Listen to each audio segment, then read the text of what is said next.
All right, Luke, thanks for being a part of 212 Athlete in the camps. And we're going to look at real quick just how to see what we can do to improve your ability to throw the ball. And right now we're right around 119 degrees into back leg squat. And what that means is I want it to be below 110.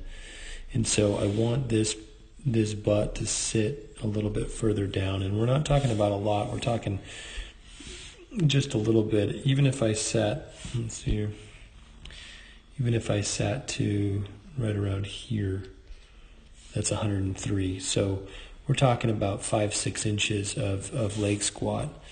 Also, what you see is your back legs going this way. And what we need to do is get your back leg to turn inside, your knee inside. And that way, your knee is going to start rotating and driving earlier. Because what happens is you put that front leg down quite early, and you're just about to start driving with your back leg, and then you plant. And so all of that energy just kind of gets absorbed, and it doesn't really go anywhere. So that's something that can definitely be improved for sure. So looking at your front leg, let's see how you plant it. So you actually do a good job of opening up that front leg, and let's see how far your knee has to travel. So your knee goes outside for your hips to rotate. So in order for your hip to come through here, this way, to rotate, your knee has to be over that ankle, and it definitely jets really far out, and then it has to come back.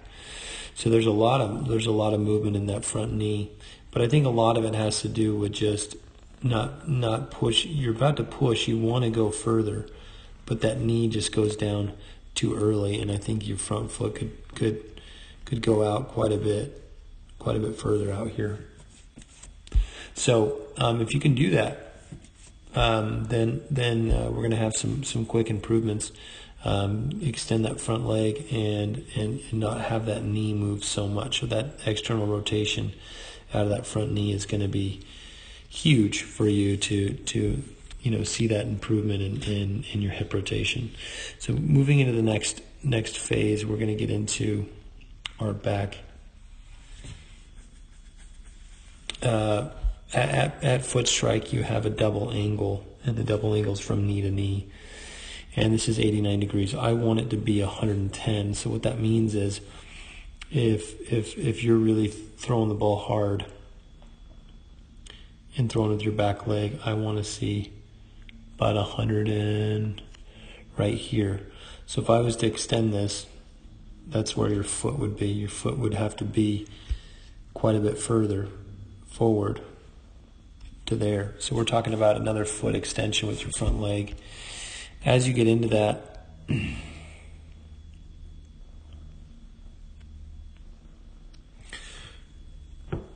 you're about 122 degrees with that front knee, and so you drive into that. You actually come back a little bit, which is good. Your knee comes back. But if you would have planted further out, extended another foot, that knee would have been at 138, 140 degrees, and this reciprocal action where your knee comes back and your chest goes through is what really creates that momentum, that catapult effect of your front knee and that drive with that chest. So looks pretty fabulous. I think we could get better though with that front knee just not moving as much, and it's just going to make your hips travel a lot faster. All right, we're going to look at posture at ball release. So in here, at your posture right here is what we call B posture. A is here, B is there, and C is here. But you're right here. This is B, but I want you to see where you're at when you first throw the ball. So your leg comes up. Actually, your leg doesn't come up. You do a quick pitch. And then your head has to travel this far just to get the ball through. What that means is we could make this so much more minimal if you put your upper body back this way to this line, then if you started at that line, you would have this much head movement, boom to boom. We're talking about 2 or 3 inches head movement. You're going to have better rotational ability. So things are going to rotate a lot better around each other, and you're going to be around the center of your axis. And that's just going to help you rotate just so much better. So posture ball release, get your upper body back a little bit further. And what I want to see as well is your upper body stacking back longer, staying longer. So we're going to get into a launch phase. Launch here, I'm right there. This launch phase right here is what we call a late launch, which is fabulous, which is what we want. So that looks pretty good. That's not bad.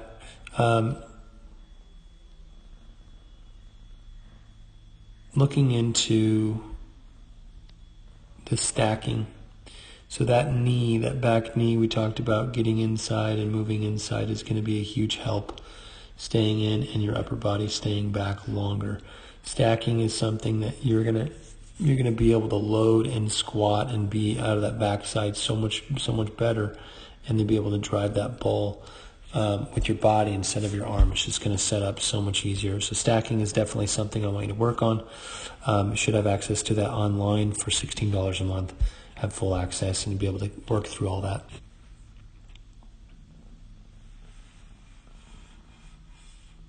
All right, so that looks fabulous.